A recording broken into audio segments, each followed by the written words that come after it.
तर नमस्कार मित्रांनो, मी अभिजित शिंदे. आपण प्युअर गावरान पक्ष्यांमध्ये काम करतोय. तर दादा आपल्या फार्मला सध्या व्हिजिट करायला आले होते. स्वामी रामानंद तीर्थ मराठवाडा विद्यापीठाचे सिनेट मेंबर प्राध्यापक डॉक्टर विजय भोपाळे सर. तर त्यांना विचारत आपल्या फार्मचं मॅनेजमेंट, नियोजन, आपलं व्यवस्थापन आणि जसं आपण व्हिडिओमध्ये दाखवतोय तसे आपण व्यवस्थापन केले का, ब्रुडिंगचं म्हणा किंवा पक्ष्यांसाठी जी काळजी ते आपण स्वतः केली आहे का, ते स्वतः येऊन बघितले तिथं. त्यांना एकदा विचारत आपल्या फार्मचं नियोजन कसं वाटलं त्यांच्यासाठी. तर कसं वाटलं सर आमचं फार्म? म्हणजे खरं सांगतो मी तर हे आश्चर्यचकित झालो की एवढा मोठा तुम्ही प्लॅन उभा केला इथं. खरं सांगतो प्रोजेक्ट उभा केला. मला वाटते एवढा मोठा प्रोजेक्ट तुम्ही 3 एकरमध्ये उभा केलेला. सध्या 1.5 एकरमध्ये, 1.5 एकरमध्ये आता सध्या, आणि 1.5 एकरमध्ये आपण नंतर करणार आहोत. परंतु मराठवाडा भागात, आपल्या मराठवाड्याचं म्हणजे 4 जिल्ह्यामध्ये, 8 जिल्ह्यामध्ये एवढा मोठा प्रोजेक्ट मी आतापर्यंत नाही पाहिला. गावरान कुक्कुटपालन, गावरान विशेष म्हणजे गावरान जगदंबा ॲग्रो कुक्कुटपालन आहे.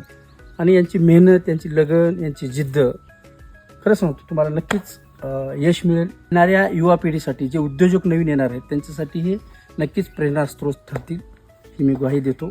तर सर आलेत, तुम्ही नक्की या. धन्यवाद.